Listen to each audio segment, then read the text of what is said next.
Hi, my name is Richardo Jackson, CEO of Campbell Health Solutions. I just wanted to hop in here before the show begins to let you know about our Tuesday late night clinic. Basically, it's every Tuesday from 5 to 9 p.m. by appointment only. We do HIV testing, primary care, wellness checks, STD screening, and treatment. So just give us a call at 561-208-6595 to schedule your appointment.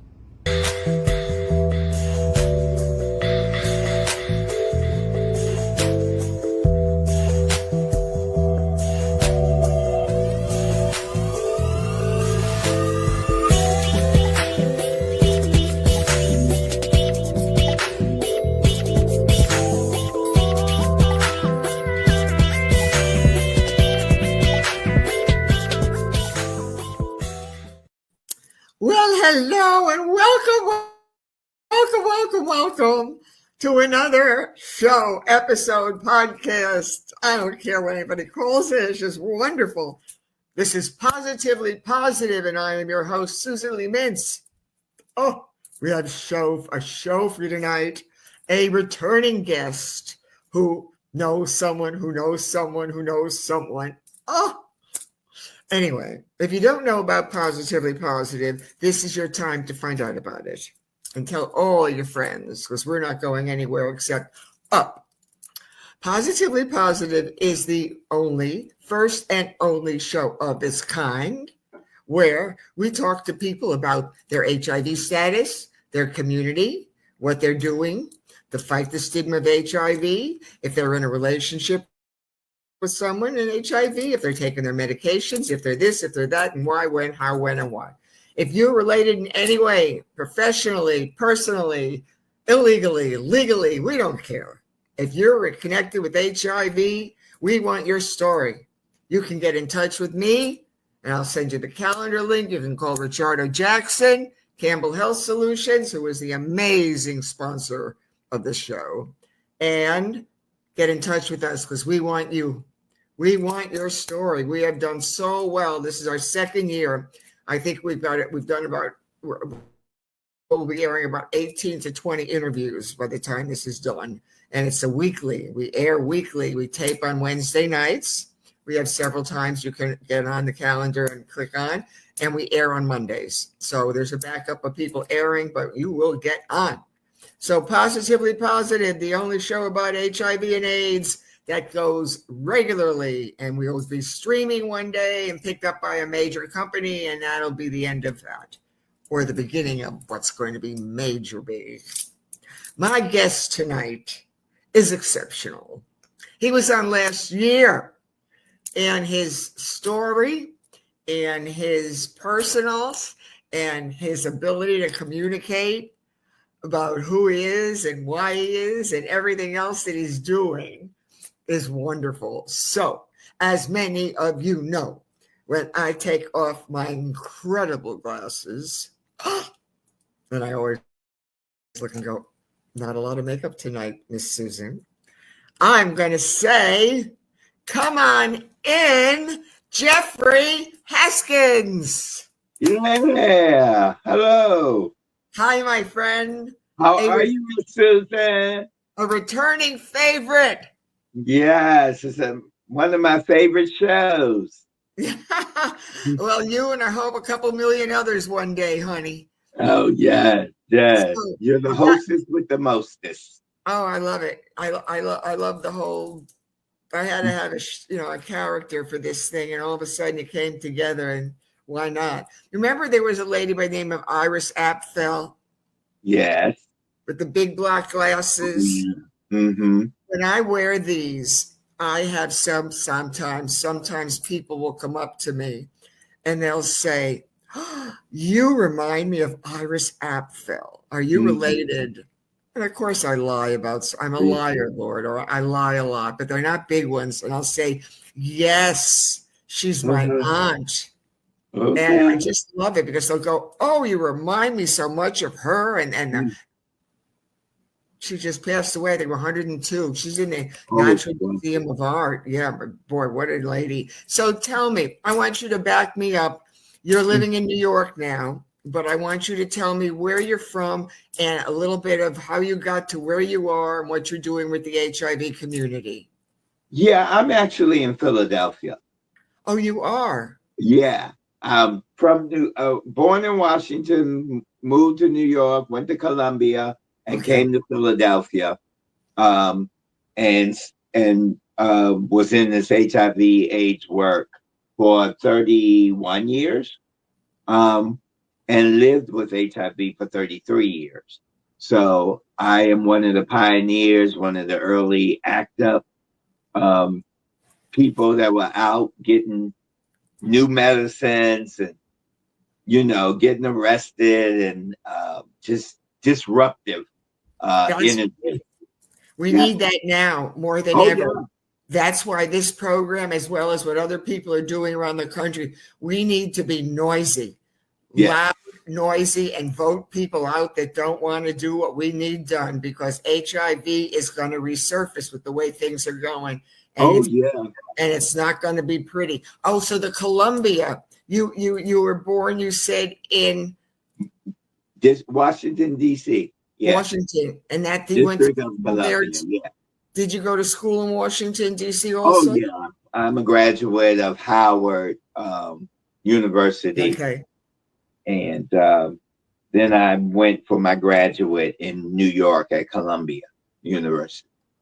And so what are your degrees in? My degrees are in business, undergraduate accounting, and then my graduate degrees in theater. That's where Yeah. that's where I put it, because when we were just talking before, I asked you if you knew a gentleman by the name of Tommy Thompson, Right. big in the theater in New York. And Yeah. you said, yes, you knew of him. So make sure we all get in touch and let him know you were on the program, and that's it. So in Philadelphia, what are you doing there in the HIV community? I'm actually doing a expansion of our HIV program in the state of Pennsylvania, which is these maps behind me. And we're going to different regions, and we do a week training. And we talk about HIV, talk about the cure work we're doing, and talk about stigma and how to work with stigma and educate people. Our slogan is each one teach 10. And so we're spreading the message through the community. So it's throughout the state. Did you found this organization or this program? How did this come about, and what is the name of it? Okay, it's Project Teach, and Teach stands for Treatment, Education, Activists Combating HIV. And so Teach stands for Treatment, Education, Activists Combating HIV. Wow. But as I said, did you start this program or what? No, I didn't start the program. The program will be 30 years old in January. Oh. And it was started by the founder at Philadelphia Fight Community Health Centers. So, and our CEO just retired, who founded the program.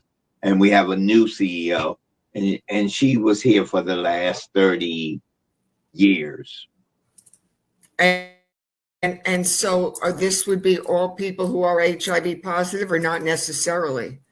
Well, we have about 10 programs, and so most of them are HIV positive. We have one that's called it's a sort of teach program for people who are either service providers, family members of someone who's infected with HIV, or just want to know knowledge, like case managers, doctors who work in the field but want to be informed of how HIV, gets in the body, how HIV destroys our immune system, and how the medications, give us energy to fight this virus. And now, U equals U,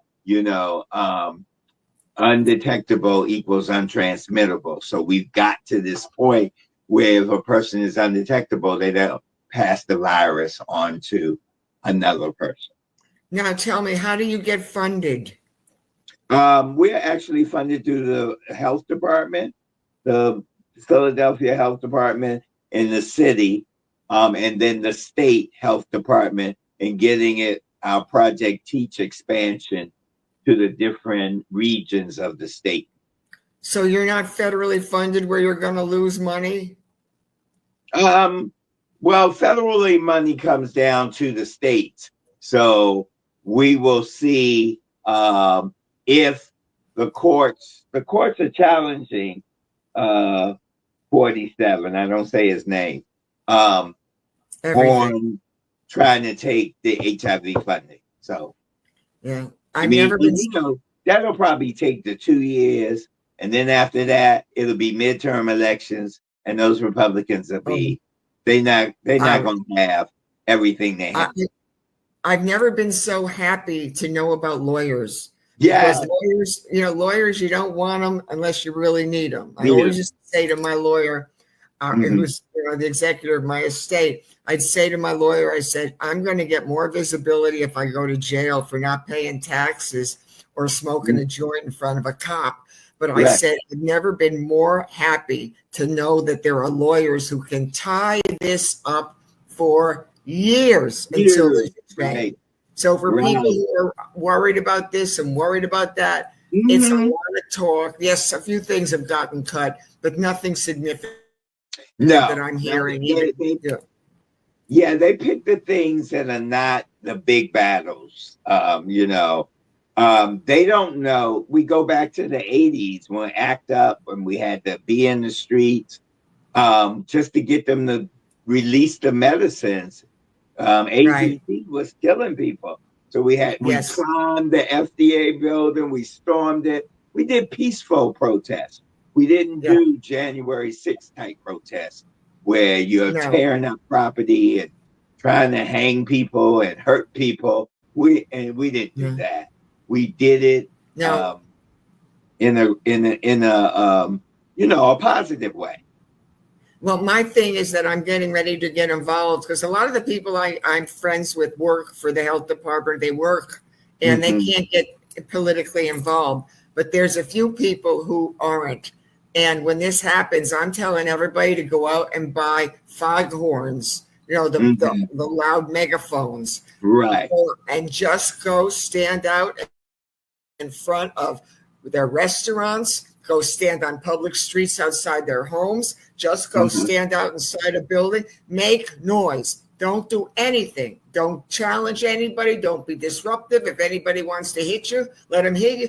Don't just make noise. Get a loud megaphone and start getting in the streets and make noise. Yes. Well, everybody is protesting across this country because they're affecting everybody. And so there are demonstrations that just keep popping up. And we will be doing our demonstration. This weekend, we'll be on the Hill for AIDS Watch. And we'll be going and talking to our senators and Congress and our House of Representatives in all the states. So we will be gathering on the 31st, which is Transgender Visibility Day. And then we will be having appointments with all the senators and congressmen, and we will go in their offices and tell them why HIV funding is needed. They don't want to go to these town halls even anymore because of this. Right. And again, lawyers will tie it, and then you got appeals, and then you got the appeal of an appeal, and then you got the Supreme Court. I mean, it's nuts. Maybe they start with the seniors, with the with the Social Security. They want to see 75, 80 million seniors who already are crazy with meds and have guns already. Don't mess with them. They're not going to touch that right now either. Forget. There's so much so much trying to fear for you yet, and then just Yeah. keep being positive. But I'm so proud of you. So you go around the state. How many people in this program are doing the teaching? We have 6 people, 6 staff members. 6? Yes. And your paid position, correct? It's not volunteer? No, it's paid. It's a salary position. Well, aren't you something else? Yeah, well, I actually am a consultant. I retired since the last time I was here. And I'm a consultant, so I don't work a 40-hour week. I work a 20-hour week. I work my own schedule, but I'm expanding the program in the state. And then there are other states that have requested the program, like Colorado. Let me see if there's any. I mean, and there's some Come to Florida. Come to Florida, because I say if there's. I'm looking to see. I got Beaumont, Texas on my list. Tulsa, Oklahoma. You're going Republican. Alabama, and I've gone to Arkansas. You're going red. You're going red, honey. Come down to Florida. Red is who wants it. Blues. You bet. Come down to Florida. Yeah, the blues. Florida, not only does, he live in Mar-a-Lago, which is just a drop from Boca Raton. It's in West Palm. And then we got the governor and other people. They don't want to mess with the amount of people we have here involved in Miami and in Dade and in Orlando. We're a very powerful state. It's not also like ACT UP, where it was mostly gay then in a lot of ways. This is a whole LGBTQ movement. These are seniors. These are other people. These are people who've been fired from different jobs. There's hundreds of thousands of people right now who are really pissed off. Yeah. They're pissed off, and the grocery prices haven't gone down, and everything that's been promised has not happened. No. And so the first 100 days on May 1st will be a dismal report. Absolutely. That really somebody's not doing their job. So are you in a relationship right now? No. Are you on one of those amazing dating apps? Yes, I have several dating apps. I love it. I guess. As we get older, you need some companionship. You don't want to be alone for the rest of your life. I do. My Jeffrey died 30 years ago. I don't want a plant. I don't want a goldfish. I don't want a dog. I just want some great friends. I do not want to take care of anything else other than me and do whatever the Lord takes me to do. But oh no, I'm not, you're never alone. But to be in a relationship with just anybody and then have to take care of them again or just put up with it, those days are way over. So no, not for me. I was always a solo player. But the main thing I want to know is, though, I didn't know about these dating apps. Are there any in particular that you like? I think, I mean, Adam for Adam is the oldest one that I'm on. Adam for Adam. And the new ones is Daddy Hunt and what are the other ones? Grinder and I mean, you take it from the gamut, younger, and every time you go on one, there's another new one coming trying to get you to, get on that. And I'd be like, nope, I have a limit. It's like Ben and Jerry. I grew up with vanilla chocolate and strawberry ice cream. And when coffee and pistachio came along, it was thrilling. That's like these dating apps now. I mean, there's 69 different flavors. You can get it. It's just like Baskin Robbins. It's like Baskin and Robbins out there. Now tell me though, as far as medications, are you on a specific medication to look so great and feel so good? Yeah, I'm on Jimvoya and Persista with a booster. And I'm undetectable. I just and I have a good report. And I'm turning 70 in May. So I'm still here. May what? Because I'm May 4th. May 14th. We are Tauruses. Yeah, we're both Tauruses. That's why we get along so well. I'm a Mother's Day baby. I was born on Mother's Day. Oh, I'm going to be 79 May 4th, but I'm not rushing one day of it. The Okay, other well, thing, you're looking good, girl. I think I'm getting airbrushed right now. I don't think.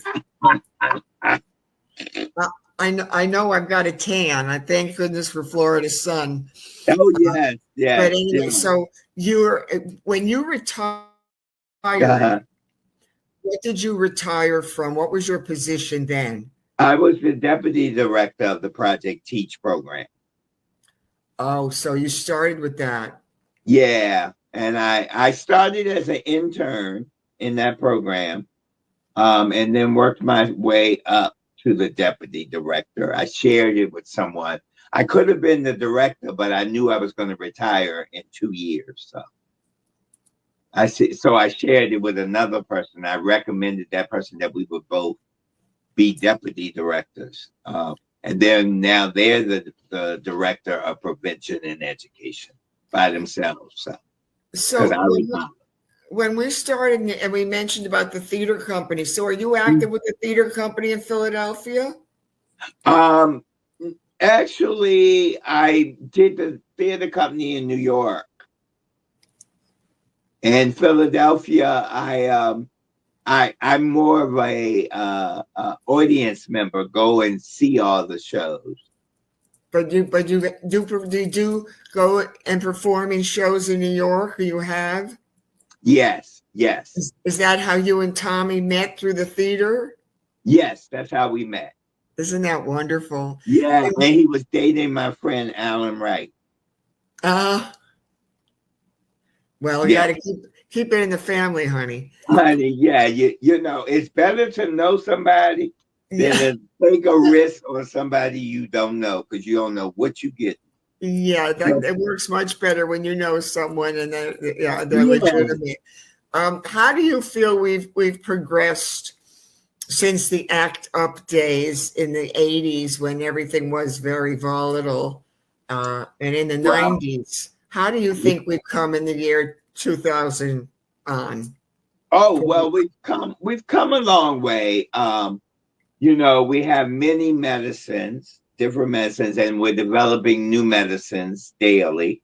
I mean, you know, they're all going through FDA to be approved. Um, we now have injectables where people can get shots instead of taking pills. We've come from people taking 27, 28 pills. I used to take 28 pills a day to now I take two. If my numbers change, I will only have to take one a day. I won't have to have the booster. So that's longevity. I was supposed to be dead in 6 weeks, and I'm living to be 70. uh, you know, the doctors misdiagnosed me. You know, you can't tell when a person's going to die. Only God can tell that. So, and we're doing cure research now. President Obama put $100 million in cure sites around the country, and we have one here at Philadelphia. So we're being able to find out how people can be cured of it. And there's been 9 people cured, and so we know the process. And we also know that hepatitis C is curable. And so we use the similar medicines for cancer, hepatitis C, HIV. So when we find the magic ingredient with HIV, we believe that will be curable. So, And do people apply for financial assistance through the Ryan White program or your health departments? How do people who don't have the money for these expensive drugs and the companies aren't giving them away? So how do people apply and get money to help them with their medications? well, some of them, I mean, Medicaid has been the best thing. Medicaid or Obama's Affordable Care. They're still, I mean, you know, they're there today, knock on wood. And so um, every state either has a Medicaid or deny Medicaid. So it depends on where you live. I know in Pennsylvania, our ADAP and program, people don't have to pay. People can go to a clinic, and if you can't afford to pay, Ryan White has a 340B that pays for the medicine. All you got to do is be connected to Ryan White or the Affordable Care Act or Medicaid, or for older people retired, Medicare. That's the other thing. I had a guest on who talked about the ADAP program, the AIDS Drug Assistance Program. We had a couple guests who talked about Ryan White Foundation. And there are ways to apply, but you also, I was just talking to a guest and we talked about homelessness. She was on, and she's in homelessness as far as rental assistance and trying to get people, not just HIV positive, but people off the streets in Palm Beach County. And she was talking about that and said, if you're on the streets, you're not going to take your meds. You don't have a house. You don't have a doctor. You don't have resources. What do you do when you're on the streets there? And there's no way to help. How you have that issue in Philadelphia too? Well, we have on our homeless front, we have Project Home, which is a place that has really taken a lot of people off the streets and made subsidized housing available. And so we use the HOPA, which is housing the people with AIDS, through HUD. And so there are a lot of programs, and the thing is that we have to, just like I said, our slogan is each one teach 10. We got to tell people about it. We got to educate them. They don't know, and we got to be advocates for them. Because my soul cries out. You got to get people off the streets. I mean, it's just unfortunate. You also have a great governor. I think he's wonderful. Oh, your governor of Florida? No. Ooh. Oh, not your the same. Your governor. I think you were talking about your governor. No, your governor. Oh, he is marvelous. I could listen to him. Shapiro. Pennsylvania has made a really good shift. We made we just had an election in the House, and the Speaker of the House is a woman for the first time. And in the state Senate is a woman. And in my city of Philadelphia, the 100th mayor in the history is a woman. Yeah. After 100 men mayor, 99 men mayors, she's the first woman. And so women are running, and except for Governor Shapiro, Senator Fetterman, who now wears shorts. I love it. I think he should run for president. He sure should. Just in the wardrobe alone, I'm dressed up today with his shorts on and his baggy stuff. I think he's marvelous. So down to earth. Now he could connect with everyday people. Yes, he does, and he's doing really well. And then we now have we had two Democrats. Casey lost, and now we got this man McCormick, who's from Connecticut. Dr. Oz tried to run, and he was from Jersey, so nobody wants to live there. How you gonna be a senator and don't live in Pennsylvania? No, and also he didn't even understand what a charcuterie board was. There you go. White tray. You had a college degree and you were a heart surgeon. You did not know what a charcuterie board was. Right. Shameful. Exactly. Anyway. Shameful. Well, then now he's in Robert F. Kennedy's in HHS. He's what is he in charge of the FDA or something? Nothing. So Trump picked him up again. Yeah. Anyway, so the other thing though is, so you're traveling around with the TEACH program, and you think that this is going to go out of state to some of the red states to be able to promote HIV awareness. Yeah, so when we presented at the United States Conference on HIV and AIDS with INMAT over the summer, a lot of states said, "Well, you have this program, and we would like you Yeah, to bring it to our state." that's great. So we will be putting an abstract in for the USCHA in Washington in September and presenting a workshop. Hopefully, if we get approved, we'll do a workshop so we can get more states involved. I mean, it has to be a national effort to end the epidemic by Definitely. 2030. Yeah, So it's we're not not red or 2020. blue. No, Yeah. it doesn't have a party affiliation anymore. It's got Nope. nothing. Now it's just people coming together to say, this is my son, my daughter, this is my husband. People have got to start absolutely get out of your box. Right.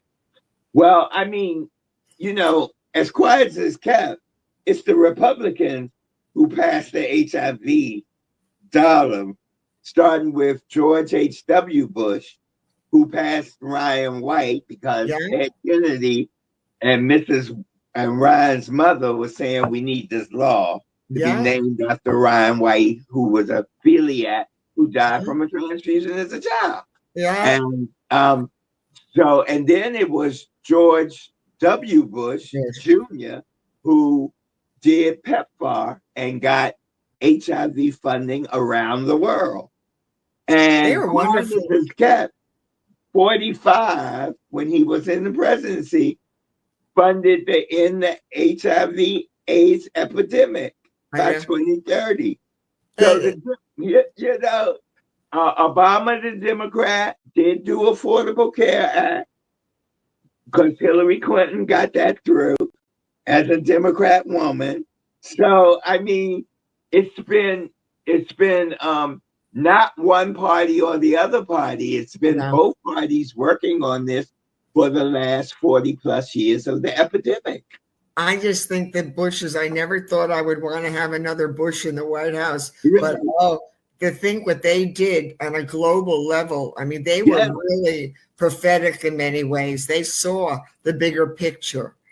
The thing they, is, when you're narrow-minded and you're yeah, only looking at your own self, you are such an insecure, pathetic, lonely, sad individual. When you yeah, start looking out at the right. world and see the world's issues, because the Yeah. world's issues will come to your house. Oh, yeah. HIV may have started somewhere else. COVID may have started somewhere else, but honey, it's at our doorstep. It's Right. knocking on the door near you. But the Bushes were very philanthropic in that respect. Right. And because, Elizabeth Taylor and Elizabeth Taylor Foundation, Yeah, when Rock Hudson got it, then Reagan said the word AIDS. He's the first one to say it because Rock Hudson, his best friend, got AIDS. And Elizabeth Taylor said, I'm going to start the foundation. And AMFAR and all of and Dionne Warwick had hers. And Dionne Warwick, that's what Friends of For the Saw. That's all yeah, about HIV and of AIDS course it around is. the world. And we need more movies about it, though. Again, there was that little rush of movies then, or you might have had Angels in America or The Normal Heart. But again, I am selfish in that respect. I've got a great story that's in a book, Committed Yes. to Love. And it only takes one person now to see Mhm. that book and go, here's a love story, number Right. one, a commitment to a marriage, number two, Mhm. bisexual man who died from AIDS, and a woman who's going forward still, never giving up. It really is a Netflix series. And I keep saying the right person's going to come along. There won't be any quibbling about it because they're either going to say, we need this, we Right. want this. And because I do have a story out there that's, not in here. It's in my heart. Yes. Yes. And Yes. there are no movies like that out there. They're talking Alzheimer's, they're doing cancer, but they're Mhm. not talking about AIDS in movies. Well, no, I mean, I think us that have been infected or affected, we have to tell our stories. And that is where we here at the community health center, we have our stories on the wall. And my story is in the classroom on the wall. And Yeah. so, and I have my manuscript, and I'm coming out with my book this year. I've got it in the state where I'm getting an editor, and then we're going to print it, and I'm going to tell my story. Because I've been working in this for 31 years, and I've been Yes. living with it for 33 years. So, Yes. and I'm going to produce films. I'll be moving to California after our program here turns 30 in 2026, and I'll be going to California to do films and tell the story. So remember me. If I don't have it before then, well, I'll be your producer. Remember me. Remember me. There's an awful lot of people right now who would love to have a story told like this right now. Yeah, I'm going to remember you, Mrs. I'm going to remember you. I remember it, but I always tell people, I'm going to need to look for properties to do them. I can't write them all. I can't. We got to do teamwork. We got to tell the stories. I never thought, even when I was documenting his illness in these loose leaf notebooks, these spiral notebook, and I knew from the moment I picked up that pen in 92, and I said one day, and that was in 92, and he died in 94. I knew it took 10 years to get a copyright, 10 years for me to put it in the manuscript. Everything was, but it's out there, and that's all I know is this show came along at such a great time because I'm meeting people like you, meeting people all over the country that have a story. But my thing is get your story on paper, get your story on a CD, get your story because you matter. You do not know whose life you're going to be affecting and changing. When Richardo came along with this opportunity, oh my God, we both jumped at it. Here I was already, I can talk to anybody about anything, but this is my thing. HIV is my ministry. And I don't care who you are. It's my ministry that God gave me. And I don't like it all the time, but there's nothing I can do about it. I've committed. Yeah, and we have a faithful teach where we train pastors and church folk and ministers and people from different faiths in the faith. And we have a World AIDS Day, December 1st, World AIDS Day prayer breakfast. And they gave me an award because I'm also a minister. They gave me Spiritual Leaders Award this December. You're a 2024. Yeah, I would like you to do that, though. I'd like you to think about people who would like to be on the show, whether it's personal or other organizations, walks, foundations, anything that you're doing, like this Teach program, have someone else. It's just valuable information that you're sharing. And I'm so, happy that you feel so great and that you're doing so much and so well. It's a blessing because the meds have helped, definitely. How do you get your medication? Through Medicaid or care? I get mine through Medicare because I'm retired and I'm a senior. So,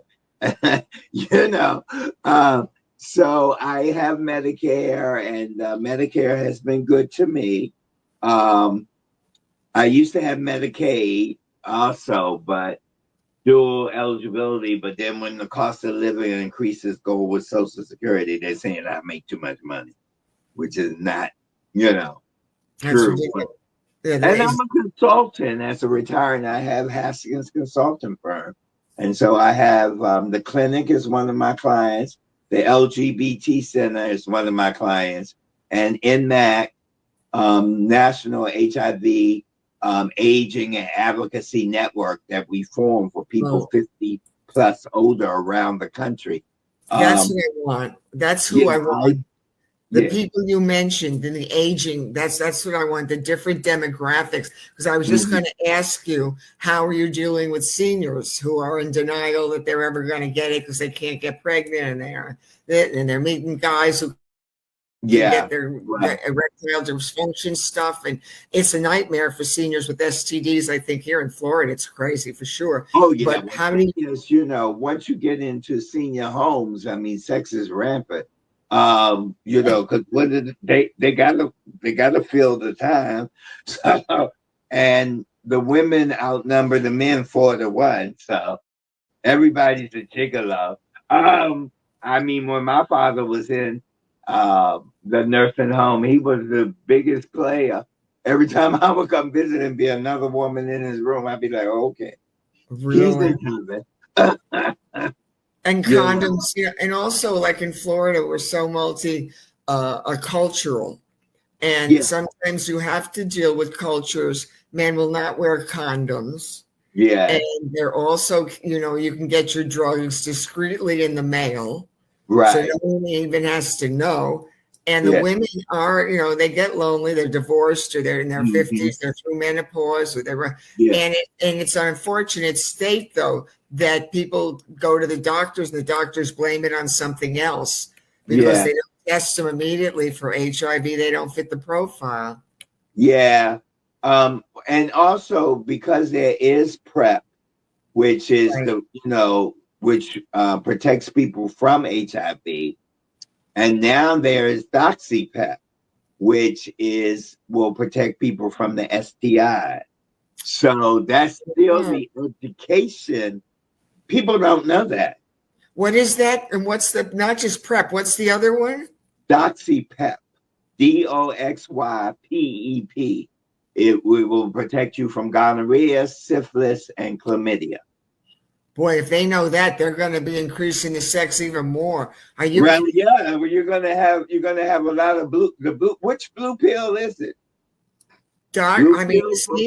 and younger kids too. I mean, we were talking to my previous guest I had on, and I was talking about, in the 60s, it was sex, drugs, and rock and roll, and you could sleep with Yeah, anybody you wanted, and you might have gotten crabs, or you might have yeah, gotten, like I got one time with my best friend pregnant, but you didn't care. And you think when I was high and I'm drinking martinis and smoking yeah. and high, I cared about anybody putting on a condom? I'm just glad Right. it was Jeffrey that knocked me up in that respect. But in Mhm. general, that's the way it is today. Young kids, they're high. When you're high and you're dancing and you want to have fun, Right. you're not thinking of condoms. You're not thinking of this unless you're Right.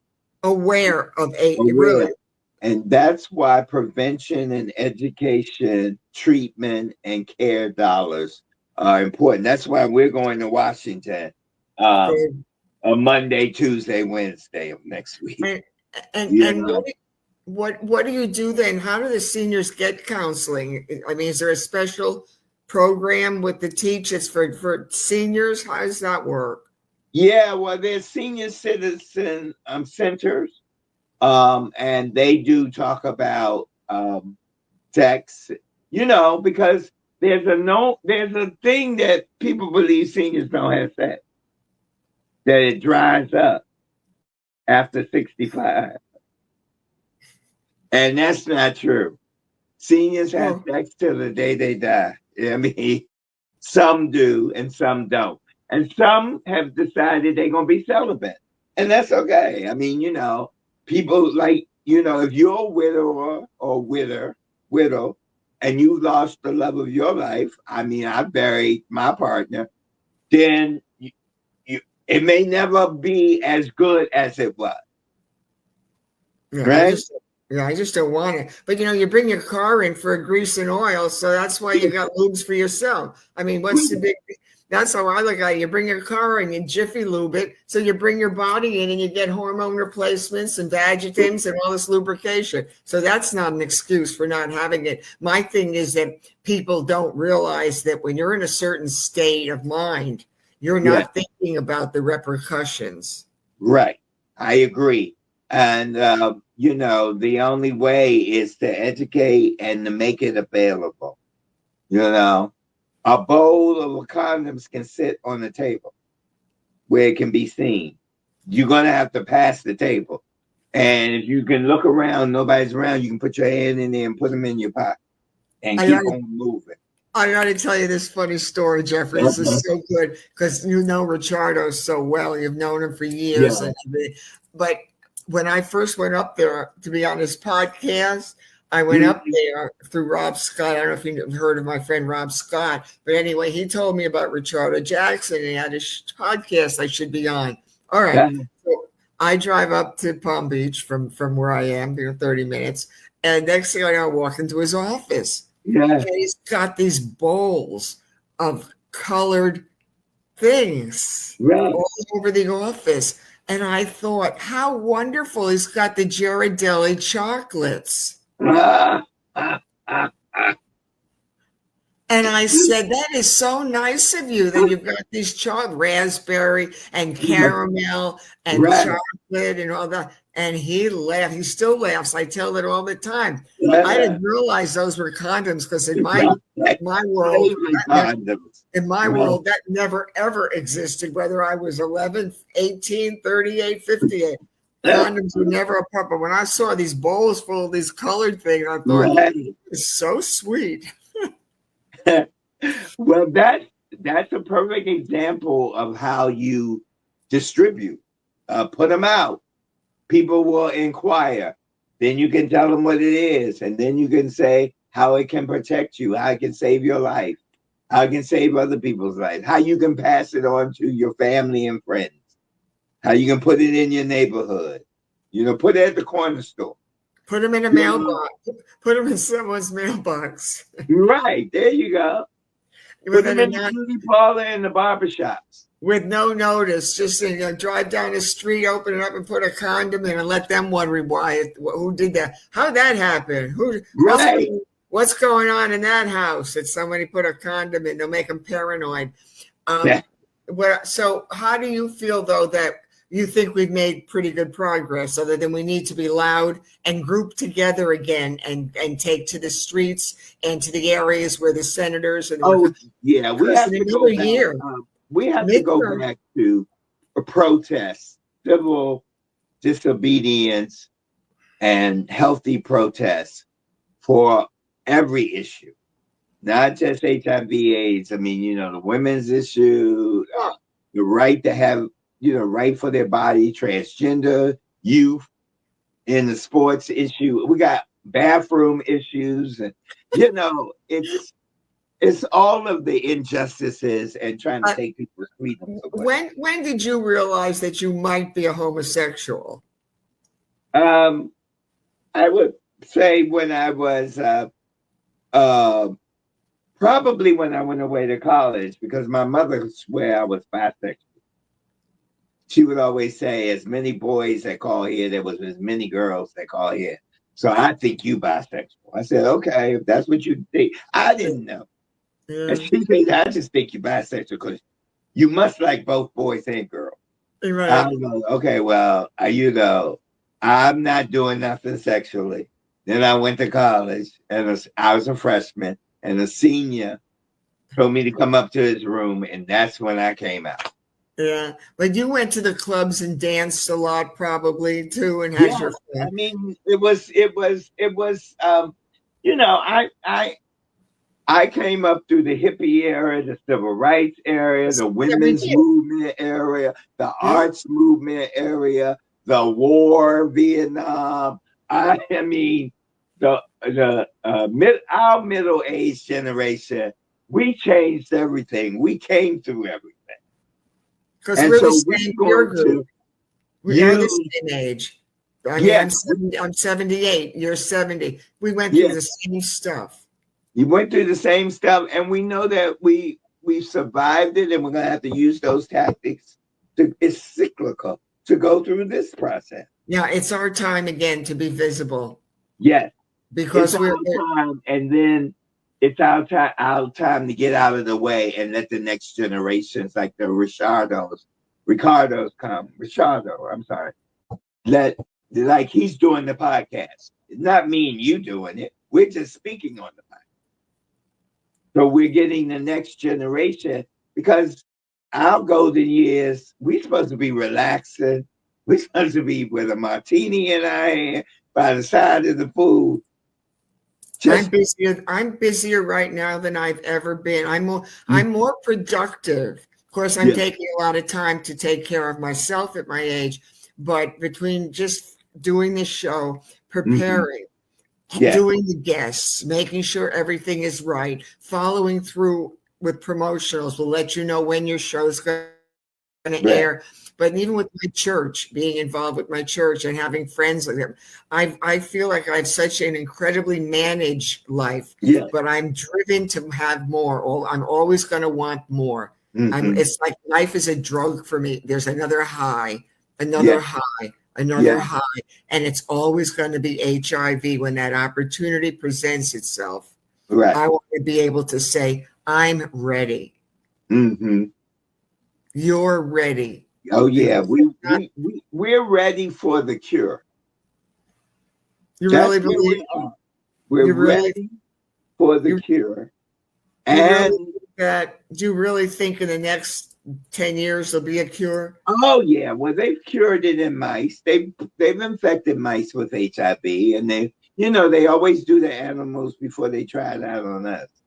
So and I'm encouraged by Hep C being curable. Hep C is a virus, just like HIV is a virus. So if we can cure Hep C, if there wasn't the AIDS vaccine work we've done, COVID wouldn't have been stopped as fast as it was. We developed the vaccine from the HIV vaccine, the Hep C vaccine. So Right. our progress, as long as our federal government does not stop our progress, we could end the epidemic in 2030 in the next 5 years.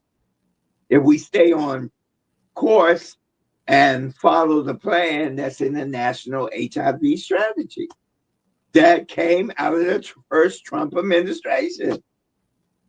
He signed it into law. Yeah, I just think HIV is going to resurface because of the lack of, I don't know, word, education, or the lack of resources, or the funding that may be. I just think, though, that because many people won't be able to get what they need, I do think that HIV is going to resurface in a very ugly way, and then the media is going to have to really cover it, because they don't even cover World AIDS Day. They don't talk about any of it anymore. It's like, take a pill, you're fine. But I do think it's going to resurface again. I really firmly believe that. Well, if it does resurface, it'll be another epidemic. So we've already had the epidemic of the 80s and 90s. Yeah. We've already had the epidemic of COVID in 2020. And so it will be a third epidemic, which we know how to take care of sick people. We've proven that through COVID, even if we had to put refrigerators in the parking lot to move the dead bodies so that there could be space in the hospitals, in the hallways, and in everywhere we had to put a bed just to take care of people. And we came out of that. So my hope, or my vision for it, is that community will take care of its own. Always has. And when they put the knee on George Floyd, it was the young people around the world that made that movement, that made police brutality decrease. So I'm ready, because the young people don't want to die. No, they don't. They don't. They're living life large with their gadgets, their phones, and their hairs, and their makeups, and they're on TikTok. They didn't want TikTok. He was going to try to close TikTok. They said, Young people made him say, okay, we're going to keep TikTok open for this much longer. Yeah, but the other thing is the media, the mainstream media, not just the gadgets when you're on your computers or your phones, and you're getting your information from a source you want in little bits and pieces.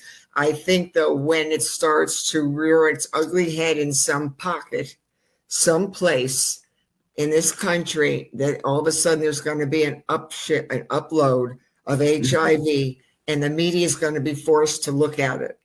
Right. That's when you're going to really hear the outcry for real, because it will come back because of the seniors, and they're not dealing with it, and the youth are not dealing with it, and then you've got the denial.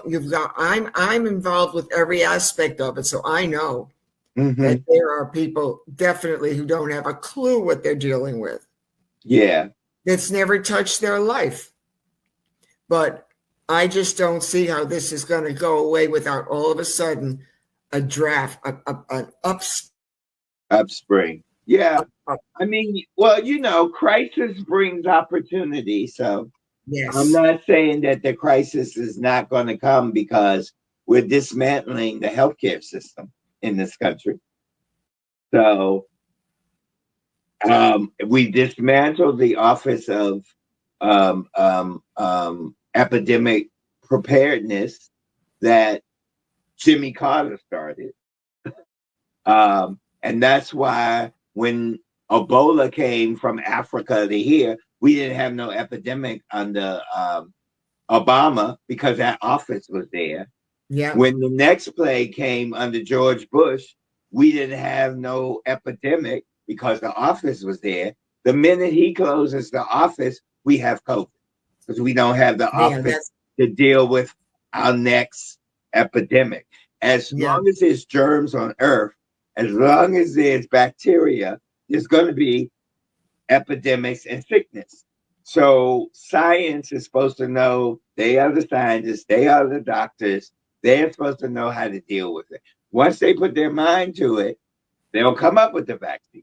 They'll come up with stopping people from dying. You know, so yes, I hear you that the tragedy is what really shakes the people, because the people are apathetic and the people think, oh, okay, it's not a death sentence anymore. You can live with HIV. You can live a long life. I have lived a long life. And, you know, my thing is more conditions around the heart and around the colon and around the other pieces of the body that ages and, you know, goes through its changes. Yeah. So my HIV is fine. Yeah. But my aging process is, first of all, I don't want to age. No. And second of all, it's just the body changes. And I got to deal with it. Yeah. I understand. Absolutely. And when the baby boomers is the largest population of the country, it's more, if we took to the street and went to 1600 Pennsylvania Avenue, this would really change in a heartbeat. If they do touch Social Security or if they really touch it, you are going to see an outcry of people. It's our money. It's not your money. It's our money. You can't touch our money. They're not going to play around with it. It's a lot of talk. They can't because they will. It's going to be out in another year. These elections are going to be, you're gone. They don't even want to go to the town halls anymore. Right, because the people are saying, what are you doing? They're screaming. Changed. We voted you in, and it's almost a year. Where you said it was going to change in the first 30 days. What happened? Yeah, right. Yeah. You know, and your governor thought he could run for president with all the stuff he did in Florida. The whole country said, you keep that down there in Florida, DeSantis. You're not bringing that to the... And Mar-a-Lago, I'm saying it's very close to where I live, and you do not want Floridians hanging out down there. And the villages, you've heard of the villages, that was the largest Republican base of seniors in the villages. And they're definitely not going to be happy because a lot of the people that were, you know, removed from their services, fired, are Republicans also. You know, it's everybody. It doesn't matter what party, whether you're Republican, Independent, or Democrat, or no party, or Green Party, or we got 5 parties, or the Working Families Party. Or a Pop Party. It doesn't matter. All Elon Musk is saying, my office of efficiency got to get rid of you. Same way he fired people when he bought Twitter. It's the same kind of reduce government at any cost. No plan, no idea. Just let them go. And it's not going to work. At some point, it's going to fail. At some point, it's going to fail. Believe me. Well, they're gonna be infighting amongst themselves. They're going to eat themselves up. That's the Pac-Man. Eventually, they're all going to get on each other's nerves. But when you talk about parties, I just think pot parties were wonderful, and I don't mean potluck party. I mean, I just mean pot parties. Pot parties. That was my kind of party. I just want a pot party. Anyway, right, and my party was up in Harlem. I just want a rent party, so I can pay. That's it, honey. You just wanted a party. A party. The other thing I want to ask you is, where are you off to next then with the Teach program? Where are you going next? We're going, let's see. We have it as in 2026, we'll be going to Montgomery, Alabama. Well, lots of luck. Little Rock, Arkansas. I've done work with the Planning Council. They bring me back every year to speak. And they're Orangeburg, South Carolina, and then New Orleans, Louisiana. That's great. We're doing the South first. You hit the red belt, honey. Now I need the northern belt. You hit the red belt. Anyway, so tell me again what TEACH stands for. Now, can people get in touch with you personally through an organization or your website or you? What's your information? Yeah, they can go on Philadelphia Fight Community Health Center. All right. And they can look up on our website, Project Teach. And our numbers are all listed there. So it's Philadelphia. Emails and our number. Yeah, make sure a charter one. I put that up there. He'll do that now. Philadelphia Fight Community Health Centers. Philadelphia Fight Community Health Centers. Right. And .com. Yes. And then from there, it'll tell you the different programs. Yeah, if you look it up on the Facebook, Philadelphia Fight, the website pops right up. Oh, good. And you can go through the different, because we have 7 clinics. We have pediatrics all the way up to geriatrics. 8 to 8. All right. So to 80, and we have dentistry and podiatrists and that's great. So Philadelphia Fight. Just on Facebook alone, Philadelphia Fight, it'll pop up. It'll pop right up. That's so we don't need your personal. Google it. You know you can get everything on Google. Just Google Philadelphia Fight, and our whole stuff pops right up. He's got fight.org. Fight.org. He's got it. What he just popped up. Fight.org. Fight.org. We're good at that. And I'm just the so happy website comes up. And then just look under Project Teach, and you'll see education. Project Teach, we're under it. And you'll see all the different ones we have. Like we have a Faithful Teach, we have a Women's Teach, we have Teach Outside when people come back from prison. That's the Teach. We have our signature program, Project Teach, which is 8 weeks. And we have a primetime Teach, which is for people 50 plus. The older adults, based on the Older Americans Act, and then we have the Teach for people who are affected or not or HIV negative. So we have that Teach. So you sound so progressive. We have a Latino Teach that is in the Latino neighborhood. So. You're so progressive. Pennsylvania is like that, though. It's so progressive. It's just a well-run. It's got Philadelphia Fight Community Health Center, fight.org. But it just seems like you're, from the people I've had all over the country, it seems like you're really very, not just proactive, but you're very organized. Well, Philadelphia is because we're in this between New York and Washington, people don't really know. Like you were talking about the movie. The first AIDS movie was Philadelphia, in Philadelphia, with, Denzel Washington and Tom, in the city hall fighting, the first AIDS legal case.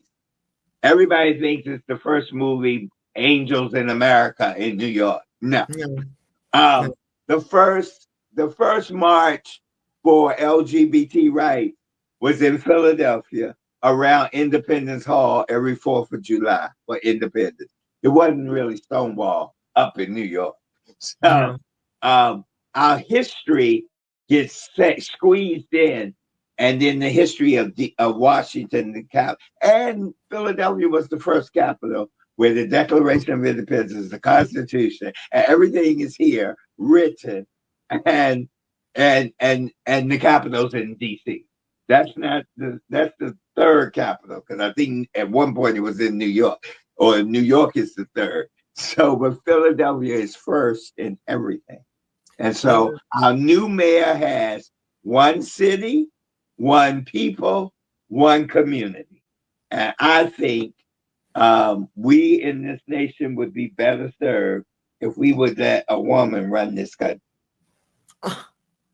Definitely. Don't go me. Definitely. I just think women have a sense of compassion that's different. Yeah. We're wired a little differently. Sure, right. We like power, we like the control, but there's a different wiring in a woman's heart. Right.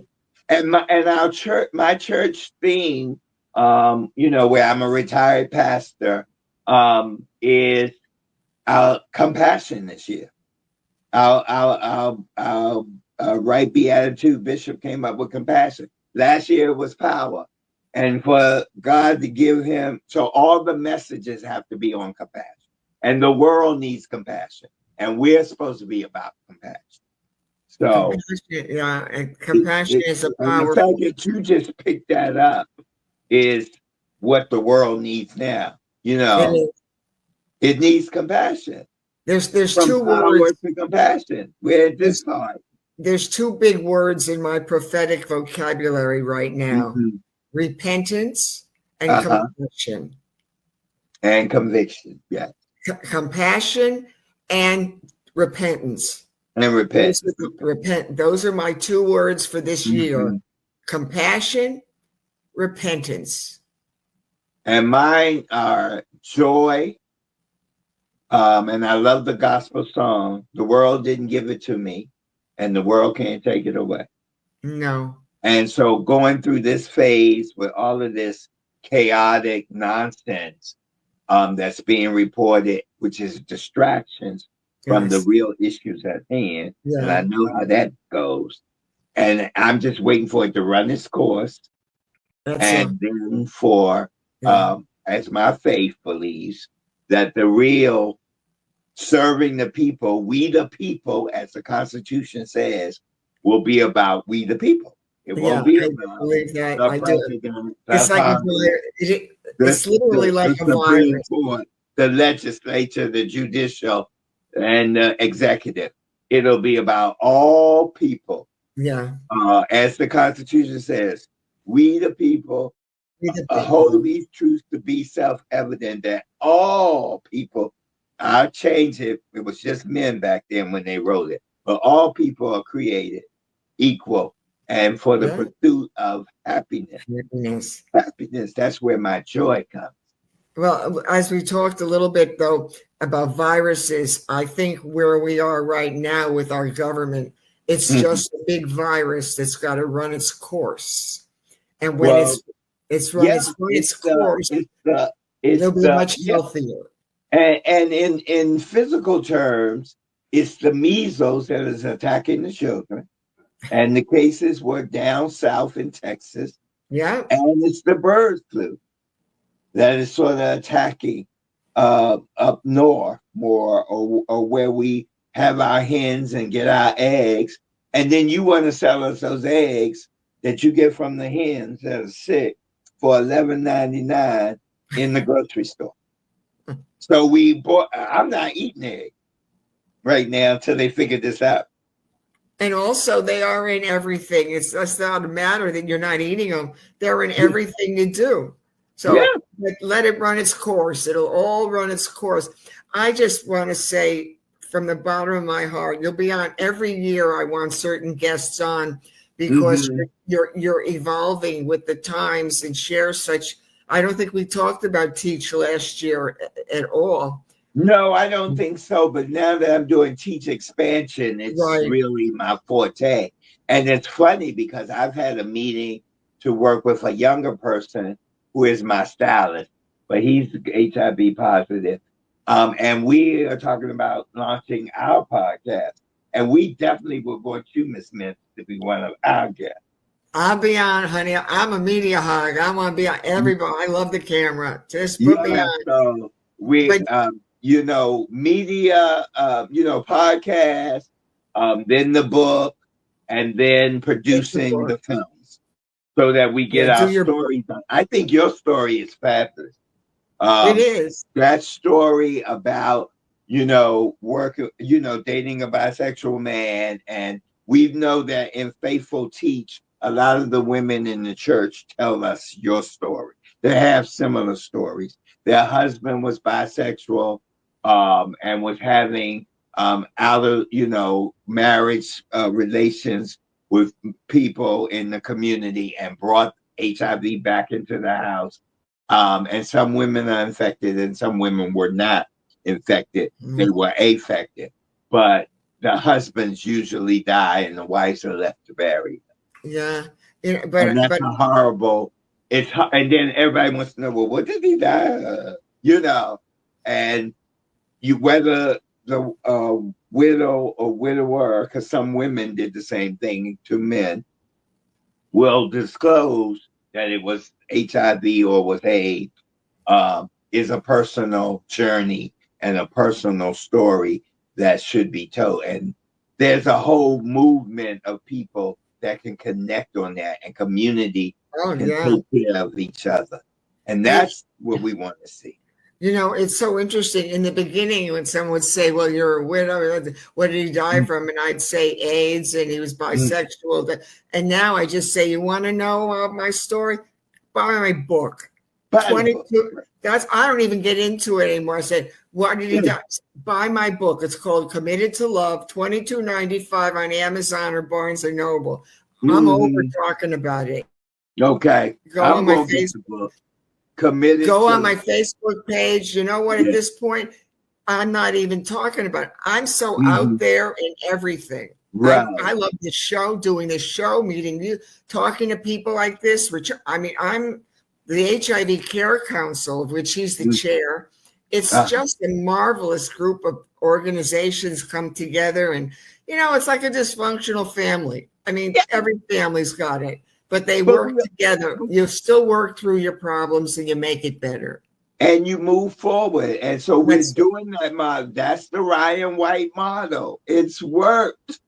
That little boy, Ryan White, had a movement, a kid. And the scripture says, the child shall lead them.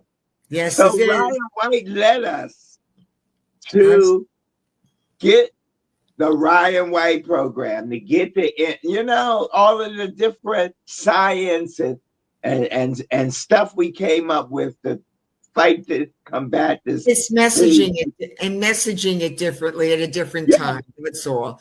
The other thing never stopped. Even when they hated him and didn't want him to be in school with the other children, he said to his mom, and I've met Miss Jeannie, and he said, Mama, I want to go to school. And they had to have a lawsuit for him to get back in his school. Well, look when Arthur Ashe, the tennis player, there was a hassle with him too. I mean, the main thing is we're talking about it, but I want to say, in the time I still have, I just want to say, God bless you. Thank you for being who you are, and for all the people that you helped, thousands of people you continue to service. We've taught over 8,000 And please call Tommy. And please tell Yeah. Tommy we're on, and I'll tell him when your show airs. We'll let you know when it's going to air. Okay. And but I'll text him during the week or so and let him know you were on. And Okay, then to man. thank you, thank the Yes. supporters, the viewing, the people who view, the 200, 300, 400, 500 people who are viewing this show and telling people about it. People like you who send somebody, another person sends somebody. And that's why we're growing, because we have the passion. Right. We And have so the what we have passion. to do, yeah, we have the passion and we have our boots on the ground. And just like when I was in Brooklyn and you know, there, and Richardo would come and just sit at my desk, and we would work over in the Brooklyn Hospital with his program. And we worked together and we did community outreach and we told people, and look at him in Florida, from New York to Florida, me from New York to Philadelphia. It's a movement nationally, and we're going to be fine. Yeah, and he has a lot of great contacts, and I love doing this show. So together we do have a platform that can reach people. It's just a matter of big visibility and getting a sponsor. I always keep saying we need a good drug company as a sponsor. I would say Gilead or V. Yep. That's what I'd love. Gilead would be a marvelous sponsor. They could underwrite everything and they'd come off looking great. But that's what's going to happen. We're going to get picked up at some point, because once you're doing something so different at a time when no one else is doing anything like this, it will get picked up because there's a need. There's a need. Well, you know, Rashad Burgess, who is the diversity officer, was my first, because my church got a CDC grant. He was my first CDC officer. So I'm in touch with him, and, you know, and people, all you got to do is write him a letter for sponsorship. And he's very interested in new projects and this HIV. What he's doing. We're here. We want to get big, loud, bold, proud, and help as many people as we can. But at least there is a platform here. That's what's exciting. We do have an established platform, and we're interviewing different people from all walks of life. And it's fun. I love it. I mean, this to me, you're good at it. I am great at it. I love talking to people. Queen of interviewing. I love doing it. And everybody says, and you're really good at it. I do, because I love people. I don't like a lot of people. I don't like most people. But love is a whole different thing for me. But this is your passion. This is my thing. And I'm staying right where I'm supposed to. Mm-hmm. And but that's why I always tell people the 11th commandment is not thou shalt like. I do not like most people I've ever met. And I don't. But I love is a whole nother word. Oh, yeah. God is love, and love is for everyone. That's our church motto. That's what our movement is. And we're not a denomination. We're a movement. Yes, because we're talking about justice, love, and peace in the world. Well, I thank you, my friend. You'll keep in touch and send some people our way. And and if you send me a copy of this, I'll pass it around. A copy of what? Of this episode. Oh, we will. We'll let you know. Then with the people I know in Vive and Gilead. Oh no! Once we give funding for our programs at the community health center. Yeah, once it airs, I always do a promo on the Sunday before it's going to air on a Monday night, and it won't be for a few weeks that you air. But then I will let you know, and then you can send it out to everybody you want. That's what's working. I would love to do that and tell them to support it and watch it. That's how you build your audience. Thank you all, and thank you. You can watch us on LinkedIn, YouTube, Instagram, Facebook, wherever you want. I see your stuff on here. I'm writing it down. Mintz.com. Because I'm gonna keep in touch with you. Yeah, we done this 2 times in a row. Wonderful. I love it. Thank you. It's been fun. Okay, it's been a great time. Made my night. Oh, you made my night. Were you kidding me? This is it. I'm waiting for the thank you to pop up. He always lets me know with a little thank you. So I'm waiting for that thank you. You know, that's why this is so not rehearsed and it's live. Right. It's not, not we're gonna bring Project Teach to Florida. Oh. I have a friend in Florida who we do trainings through MMAC. So he is the chair of the trainer of trainers. So we'll get it there. Keep it red, though. The red states need it a lot. Oh, yeah. We definitely Alabama, Mississippi, Arkansas. Yeah, our co-chair is from Florida, Eric Martinez. Oh, so get him on. Oh, yeah. Get him on this show. Yeah, I will tell him. I'm gonna show him to all the people that we have the national thing from around the country. And Eric Martinez will be on the show because he has a support. He has a support group he's been running for about 20-something years for heterosexual men with HIV. Campbell Health can host for South Florida. Yes, absolutely. Richardo Jackson. Campbell Health. I'm gonna write that down. Can host it for him. Okay, we'll be bringing it.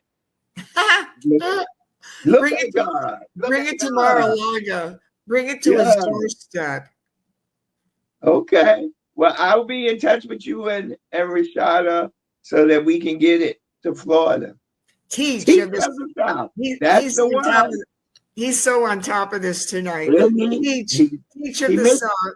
He mentored me and I mentored him. He keeps me young and I keep him in the groove with this stuff.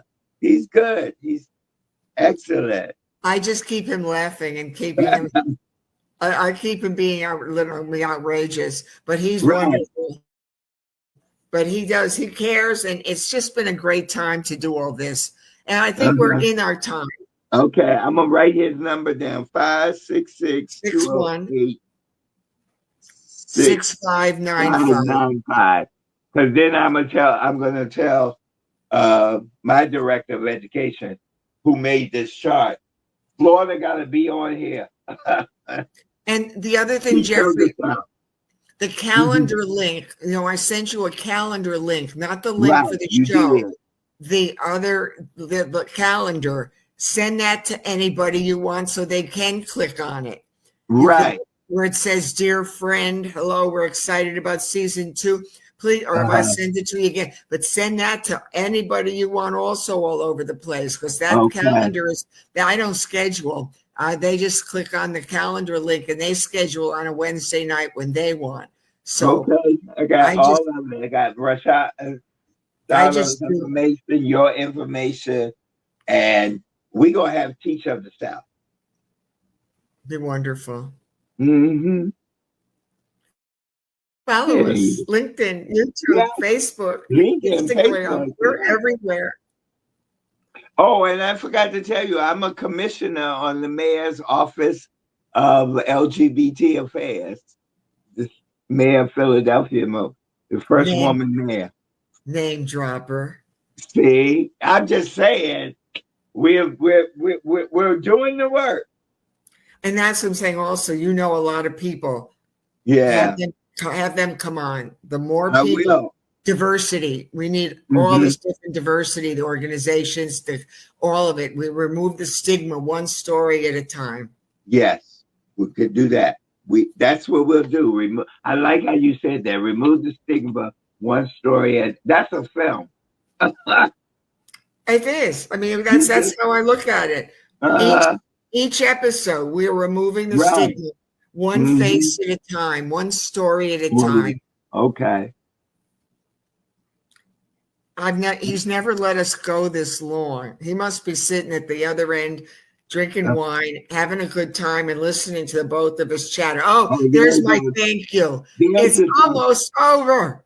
I love you. I love you. Delightful. I mean, like, what am I going to do after this? This was so much fun and lovely, Miss Susan. It's such a good time with you. I have to come to Florida and meet you in person and hang out with Richardo and his partner and the kids. and meet you. Okay. We'll be bringing the program down there. Thank you to everybody for everything. So great. What a blessing.